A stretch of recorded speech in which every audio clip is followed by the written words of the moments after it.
Hello दोस्तों, welcome back to talk house. और आज हम आ गए हैं एक बहुत ही बढ़िया नया वीडियो लेके। तो मैं और स्वर्णिम भैया बात करने वाले हैं आज जिस टॉपिक में, वो बहुत ही दुखद टॉपिक है मेरे लिए भी, स्वर्णिम भैया के लिए भी, और मेरे जैसे बहुत सारे जो ड्राइविंग एंथुजियास्ट हैं। जो ऐसा नहीं कि सुपर कार्स ले तो सकते नहीं भाई हम, तो जो हमारे बजट की जो एक गाड़ी जो हमको ड्राइविंग प्लेजर देती थी, वो दोनों गाड़ियाँ मार्केट से जा चुकी हैं। तो गाड़ियाँ जा चुकी है। तो पहला जो गाड़ी है वो है हमारे दिल के बहुत करीब, जो कि है फोर्ड इको स्पोर्ट, जिसका कंपनी ही जा चुका है, फोर्ड तो करबंदी हो चुकी है। और दूसरा जो है वो है रेनो की डस्टर। तो रेनो की डस्टर जो है वो आज से प्रोडक्शन बंद कर दिया है। रेनो डस्टर की कंपनी है, बट रेनो अब डस्टर प्रोड्यूस नहीं करेगा। उसके चेन्नई प्लांट में उसका जो प्रोडक्शन है वो आज से बंद कर दिया गया है। तो हम लोग का कहना ये है कि हमको पता था कि ये गाड़ियां बंद होंगी, लेकिन दुख भी उसी चीज का यार, क्योंकि ना कॉम्पैक्ट एसयूवी में जितना कंपटीशन है देख लो। मतलब डस्टर को भी मैं कॉम्पैक्ट एसयूवी ही बोल रहा हूँ, क्योंकि प्राइस सेगमेंट के हिसाब से वो उसी कैटेगरी में फॉल इन होती है। तो ये दोनों गाड़ी के कंपैरिजन में और कोई भी गाड़ी मुझे नहीं लगता वैसा ड्राइविंग प्लेजर देती है। वो जो रोड पे जो प्रेजेंस है ड्राइविंग का वो अलग ही है। उसका स्टीयरिंग फीडबैक, पावर, कंफर्ट और एक मतलब एक रगेडनेस जो है, मतलब है ही नहीं। क्या हुआ? मेरे को सोच के हंसी आ रहा है। तो अब मार्केट में देखते हैं कि इस सेगमेंट में और क्या क्या गाड़ियां हैं। तो क्या गाड़ियां हैं भाई? सबसे पहला नाम मेरे दिमाग में आ रहा है XUV 300। XUV 300 जो कि बहुत ही अच्छी गाड़ी है, हम सब उसको बोलते हैं बहुत बढ़िया गाड़ी है। मेरे हिसाब से करंट जो गाड़ियां अभी भी अवेलेबल है उसमें उस सेगमेंट में XUV 300 अभी बेस्ट है। बेस्ट है, राइट, बेस्ट है। क्योंकि वो परफॉर्मेंस भी दे रही है, फीचर्स भी दे रही है, लुक भी अच्छी है, और स्पेस है यार। सबसे इंपॉर्टेंटली ना, लोग पता नहीं, एक ना यूट्यूब कम्युनिटी ने एक बहुत बड़ी गलती कर दी स्टार्टिंग में ही। तो ये जितने भी मोटर जर्नलिस्ट है और जो यूट्यूब फैमिली है हमारा, जो ये बट ना यूट्यूबर्स ने ना बहुत एक गलत चीज किया है। और वो क्या है स्वर्णिम भैया, कि ना जब भी ये गाड़ी लॉन्च हुई थी तो सबने बोल दिया इसका बूट स्पेस इतना कम है, इसका बूट स्पेस इतना कम है, सेगमेंट में सबसे छोटा बूट है, ये है फलाना ढिमका। अरे कॉम्पैक्ट एसयूवी पहली चीज तो वो लॉन्ग रूट के लिए बनी नहीं है, वो सिटी के अंदर ही बनी है, सिटी के अंदर यूज होने के लिए, और 100-200 किलोमीटर मैक्सिमम। और ये नहीं देख रहा कोई कि उसी वही एक गाड़ी है इकलौती उस सेगमेंट में जो लेग रूम प्रोवाइड कर रही है। लिटरली वेन्यू में जाओ, सोनेट में जाओ, मैं अगर नेक्सॉन में भी इनफैक्ट वो फिर भी वेन्यू और सोनेट से तो फिर भी ठीक है। तो ये वेन्यू और सोनेट में जितना स्पेस दिया है, मैं जिस हिसाब से गाड़ी चलाता हूँ, एक नॉर्मल हाइट है मेरी 5'9", उसमें मैं जिस हिसाब से सीट एडजस्ट करता हूँ, मेरे बाद मेरे पीछे मेरे हाइट का बंदा ना कंफर्टेबली नहीं बैठ सकता। वो क्रैम्प्ड फील आता ही है। भले ही हो सकता है उसके ब्लैक के बाद 1 इंच जगह बचे, लेकिन वो यार सफिशिएंट नहीं होता। पोलो जैसा फील आता है। हाँ राइट, मतलब हैचबैक्स में आजकल उससे ज्यादा स्पेस आ रहे हैं यार। अल्ट्रॉस देख लो, i20 देख लो, बलेनो देख लो, उससे ज्यादा स्पेस ये सब हैचबैक्स में है। तो मुझे लगता है कि यार बूट स्पेस से ना ज्यादा फंक्शनल जो है ना वो रियर सीट स्पेस है।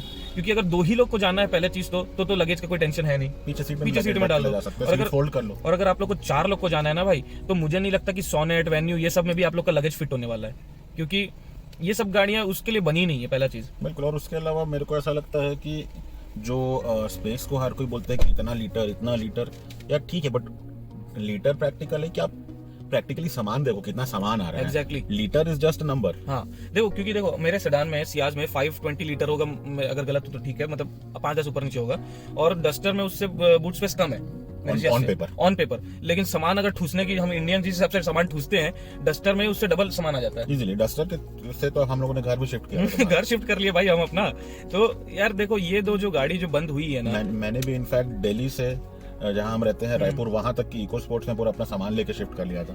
तो मेरे को क्या है ना, इसमें 2 चीजें हैं, 2 गलतियां हैं। एक गलतियां तो हमारे तरफ से हुई है जो हम कस्टमर्स हैं, और दूसरी जो बहुत बड़ी गलती हुई है वो है उनकी कंपनीज की। क्योंकि उनको ये समझ नहीं आया कि इंडिया में अगर तुमको पैर जमा के रखना है तो इंडियन मार्केट को स्टडी करना बहुत जरूरी है, जो कि हुंडई बखूबी करता है, मारुति करता है, टाटा करता है, महिंद्रा करता है। इन लोग बहुत अच्छा स्टडी करते हैं मार्केट पहले, कोई भी प्रोडक्ट। R&D बहुत बढ़िया है, बहुत अच्छा है। क्योंकि हमारा इंडिया का, जैसे मैं काफी साल इंडिया के बाहर भी रहा हूँ, तो हमारे जो मोटरिस्ट हैं, जो उनका जो बिहेवियर है वो एक यूरोपियन से या अमेरिकन से काफी अलग है। हमारी गाड़ी को लेके basic requirements are completely different. और इस चीज से ही मुझे ना सबसे ज्यादा प्रॉब्लम भी है, और ये गलती जो हुई ना ये हमारी, क्योंकि हमारे रिक्वायरमेंट अलग है। तो हमारी रिक्वायरमेंट क्यों अलग है और किस चीज में हम गलत है रिक्वायरमेंट? यार सबसे पहला चीज ना, फीचर 10 फीचर डाल दो, लेकिन अगर गाड़ी में दम नहीं है ना तो मजा नहीं आता चलाने में। और उसके अलावा भी आयुष, जैसे हमारी गाड़ियों में मैं एग्जांपल देता हूँ कि अभी मेरे पास एस क्रॉस है, उसमें एक फीचर है ऑटोमेटिक हेडलाइट्स और automatic rain sensing wipers. Right. मुझे ये नहीं समझ में आता कि ये हाथ को इतना करने में कितनी मेहनत लगती है वाइपर ऑन करने के लिए। तो उस चीज के बदले आप वैसे फीचर्स दी जो एक्चुअली यूजफुल हो। जैसे हमारे क्लाइमेट में सबसे इंपॉर्टेंट है मेरे हिसाब से वेंटिलेटेड सीट्स, खासकर जो प्लेन एरिया में गर्म एरिया में रहते हैं उनके लिए। बिल्कुल। फिर आप फीचर्स भी, अभी मार्केट में क्या हो रहा है कि लोग फीचर्स भर दे रहे हैं but most of them are not really useful. Sunroof is a very questionable चीज है कि मेरी खुद की गाड़ी में सनरूफ है, मेरी ऑक्टाविया में। अब मुझे लगता है कि सनरूफ जरूरी है because it's a luxury feature, but automatic headlights और ऑटोमेटिक वाइपर मेरे हिसाब से गाड़ी में कुछ ऐड नहीं करते। अगर आप उस गाड़ी को हटा भी देंगे उसमें तो मुझे पता भी नहीं चलेगा आधे टाइम। अभी जैसे मैं बताता हूँ ना, मेरे को एक अभी चीज स्ट्राइक हुई। अभी जैसे मैं बैठा हूँ स्विफ्ट सियाज ZDI प्लस जो 2015 की मॉडल है, इसमें सारे फीचर्स है और ये फॉर सेल है मोटर गाड़ी पे रायपुर में। तो ये जो गाड़ी है इसमें सारे फीचर है। अब मैं जैसे रिसेंटली मेरे एक भैया ने गाड़ी खरीदी है, इसका जेटा ही शायद सेकंड टॉप होती है सियाज की। तो उसमें व्हाइट हेडलाइट है, व्हाइट फॉग लाइट है, मतलब LED फॉग लाइट है, लेकिन ऑटो डिमिंग IRVM नहीं है। यार मत दो यार। मैंने उसको मैं उसको महाबलेश्वर लेके गया था, उस गाड़ी को लिटरली मैं 5 फुट दूर का नहीं देख पा रहा था, सिर्फ और सिर्फ उसके हेडलाइट की वजह से। मैं फॉग लाइट ऑन करता हूँ, कम से कम कुछ तो मदद हो, फॉग लाइट भी व्हाइट। अरे उसका लाइट है ना व्हाइट, एटलीस्ट फॉग को येलो रहने दो। बहुत सारी कंपनीज जो येलो फॉग लाइट दे रही है उसका एक कोई रीजन है, और उसको उसके जगह यार IRVM ऑटो डिमिंग दे देते, ये यूजफुल है। और मैं तो बोलता हूँ कि यार IRVM के साथ आउटसाइड ORVMs भी ऑटो डिमिंग होने चाहिए। बिल्कुल, जो कि ऑक्टाविया में है, और वो बहुत छोटा सा फीचर है। आप शोरूम पे जाएंगे तो आपको स्कोडा वाला वो मेंशन भी नहीं करेगा कि ये फीचर है। वो आपको ये बताएगा कि ऑटोमेटिक हेडलाइट्स है। भैया नहीं चाहिए मुझे ऑटोमेटिक हेडलाइट्स, मुझे वो चाहिए कि ऑटोमेटिक वो डिम हो जाए। देखो कंपनीज जितना खर्चा कर रही है ना फीचर्स डेवलप करने में, ये कंज्यूमर डिमांड के हिसाब से ही हो रहा है। मेरे लिए ना पुश बटन स्टार्ट उतना जरूरी नहीं है आज के डेट पे जितना वेंटिलेटेड सीट है। क्यों चाहिए भाई आपको? मेरे को समझ में नहीं आता। मेरे लिए अगर ऑटो डिमिंग IRVM है, गुड। मेरे लिए अगर टच स्क्रीन है, good. Auto Android auto, Apple CarPlay है, हाँ ये सब चीजें फंक्शनल है, कोई दिक्कत नहीं है। इनफैक्ट सनरूफ भी लोग बोलते हैं हमारे क्लाइमेट में नीड नहीं है, बट सनरूफ एक लग्जरी फीचर ऐड करता है। लेकिन एक चीज उसका फायदा भी तो है ना कि गर्मियों के दिनों में जब आप कार बैठो, सनरूफ थोड़ा सा देर के लिए खोल दो, पूरा हीट बाहर निकल जाता है। तो एक देखो एक तरह से फंक्शनल भी है। लेकिन कुछ चीजें ऐसी है ना जो बेवजह की, जैसे खासकर ये हम बोलना चाहते हैं auto headlight, auto rain sensing wiper, ये सब का एज सच कोई मेजर मतलब डील ब्रेकिंग नहीं है यार। स्क्रॉलिंग वाले वो आते हैं इंडिकेटर्स, क्या पॉइंट क्या है उसमें पैसा अब देखो भाई, लुक हो गई सब्जेक्टिव चीज, लुक के बारे में हम बात करेंगे नहीं है ना? मेरा पॉइंट ये है आयुष कि आप लुक्स पे फोकस करो, बट कुछ चीजें प्रायोरिटी में आगे होनी चाहिए उसके। तो वही चीज मैं बोल रहा हूँ कि देखो भाई लुक हो सकता है किसी चीज, जैसे नेक्सॉन देखोगे तो हर चीज में बोलोगे बढ़िया यार, माइलेज देती है, डीजल इंजन है, पावरफुल है। अब देखो बोलोगे लुक तो यार उसका सब्जेक्टिव है, हो सकता है कोई नाले सिर्फ और सिर्फ उसके लुक की वजह से। हम दोनों को पसंद नहीं है ना, जबकि इंजन चलने वगैरह। मैं गाड़ी की अभी भी तारीफ करता हूँ, मैं किसी को कोई लेना है भाई वो ले लो, लेकिन पर्सनल यूज के लिए मेरे को बोलोगे तो मैं नहीं लूंगा। ये सबका एक सब्जेक्टिव वो चीज है।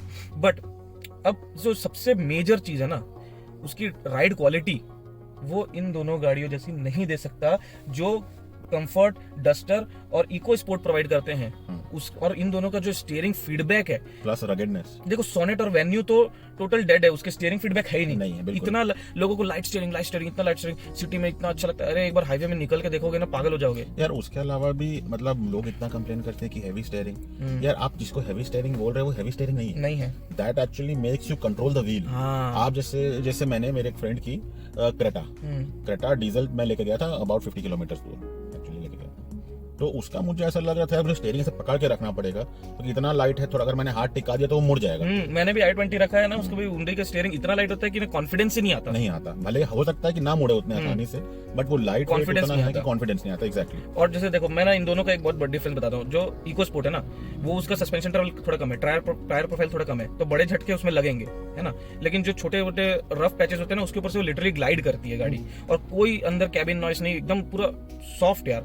और हमारे यहाँ जो स्पीड ब्रेकर होते हैं, जिसको रंबल पैच बोलते हैं, छोटे छोटे बहुत सारे स्पीड ब्रेकर्स होते हैं। मेरे पास जब इको स्पोर्ट थी तो मेरे लिए वो है ही नहीं। नॉर्मल जैसे जा रहे हैं वैसे और डस्टर भी वैसे ही, जो हो सकता है एकदम माइनर जो बम्स आ रहे हैं वो थोड़ा सा साउंड सुनाई दे, लेकिन जो बड़े पैचेस जो ऑफ रोडिंग हो गई, वो उसमें यार जो कैपेबिलिटीज थी ना डस्टर में, वो बेहतरीन थी यार। तभी तो यार कुछ रीजन है, तभी तो उस सेगमेंट की एकमात्र कार है जो 4 व्हील ड्राइव दे रही है। बिल्कुल। तो एज एन ऑप्शन ये सब जो है ना यार, मेरा सिर्फ और सिर्फ आप लोगों से एक ही रिक्वेस्ट रहेगा कि ना सिर्फ फीचर्स के पीछे मत भागो, और सिर्फ एवरेज के पीछे भी मत भागो यार। मतलब थोड़ा सा गाड़ी में सेफ्टी भी देख लो। सेफ्टी देखो, और एक ना तुम यार गाड़ी ले रहे हो, लाखों रुपए फंसा रहे हो, जो कि एक डिप्रिशिएट होने वाली चीज है ना। ये एसेट तो है नहीं, तो इसमें आपको डिप्रिशिएट हो रहा है। कम से कम आपको गाड़ी चलाने में मजा तो आना चाहिए, ड्राइविंग प्लेजर होनी चाहिए, गाड़ी में मजा आना चाहिए। तो दोस्तों गाड़ी में मजा आना चाहिए, और यही बात था जो जिस चीज का हम लोग को दुख है। मैं चाहूंगा, अब फोर्ड तो नहीं आ सकती, बट मैं फिर भी चाहूंगा कि डस्टर सच में कुछ रेवोल्यूशन लाए, क्योंकि उसकी इंटीरियर में ना कोई मतलब क्वालिटी है, ना ही कोई प्रीमियमनेस है, और पूरा हार्ड प्लास्टिक है। बट वो उसको चेंज करने के लिए पैसे नहीं लगते, थोड़े से पैसे से हो जाएंगे। और डस्टर जो कंपैरेटिव प्राइस में आ रहा है ना भाई, उसका एक्चुअल कंपैरिजन होना चाहिए क्रेटा, और क्रेटा आज 18 लाख में भी बिक रही है, वो यहाँ 12 लाख में गाड़ी बेच रहा था। फीचर दो, प्रीमियम बनाओ, लोग लेंगे। और रेनो, ऐसा नहीं है कि रेनो के पास मटेरियल नहीं है। हाँ यार, आप कैप्चर देखिए, कैप्चर में इतना अच्छा टच है, हालांकि गाड़ी बहुत सक्सेसफुल नहीं हुई, बट उसके इंटीरियर फिट फिनिश डस्टर से तो बेटर है। हाँ, तो मेरे दोस्तों आप ना, अगर मैं तो यही बोलूंगा, अगर आपको अभी भी कोई यूज्ड अच्छी मेंटेन्ड गाड़ी अगर मिलती, अगर मेंटेन्ड नहीं है तो नहीं भाई, लेकिन अगर अच्छी गाड़ी मिलती है मेंटेन्ड में कम प्राइस में, तो आप जो प्री ओन्ड लेना चाहते हैं वो दिल खोल के लो, और भाई गाड़ी में खूब मजा आने वाला है। प्लस इको स्पोर्ट्स का जो लोगों को कंसर्न है कि पार्ट्स नहीं मिलेंगे, फोर्ड के पार्ट्स अभी भी देखो भाई, आने वाले कम से कम 5 साल तो इजीली अवेलेबल। 5 साल क्या, मैं तो बोलता हूँ, देखो ये दोनों गाड़ियां ना राज की है इस मार्केट में। ये सब तो अभी के नए बच्चे हैं, बिल्कुल है ना। ये इन दोनों ने तो ये सेगमेंट स्टार्ट किया और राज किया है। तो आज के डेट पे ना मार्केट में इतनी गाड़ियां है ना कि पार्ट्स तो मिलना ही मिलना है, वो दिक्कत ही नहीं होने वाला। और मैं खुद भी, आज मैं ये बात वीडियो बना रहा हूँ, मैं परसों जा रहा हूँ एक डस्टर खरीदने के लिए, प्री ओन्ड, मेरे बड़े भैया के लिए। और हमारे पास पहले भी डस्टर थी, वो हमने बेच दिया था। अभी हमने फिर डस्टर लिया 2018 मॉडल की, और मैं कितने प्राइस में लिया वो मैं आपको नहीं बताऊंगा, बहुत अच्छे प्राइस में मैंने लिया है, और आपको उसके बारे में मैं वीडियो बना के जरूर दिखाऊंगा कि क्यों डस्टर में हमने इन्वेस्ट किया, जबकि मैं खुद एक प्री ओन्ड ऑटो डीलर हूँ। और मुझे पता है आज के डेट पे डस्टर का रीसेल वैल्यू कम है, फिर भी पर्सनल यूज के लिए डस्टर क्यों लिया उसका रीजन मैं आपको जरूर बताऊंगा। और आपको अगर हमारे एरिया में अगर कोई भी यूज्ड व्हीकल चाहिए, तो हम हमारे नहीं, इसके आयुष के इंस्टाग्राम पेज की लिंक डिस्क्रिप्शन में डाल देंगे। बिल्कुल।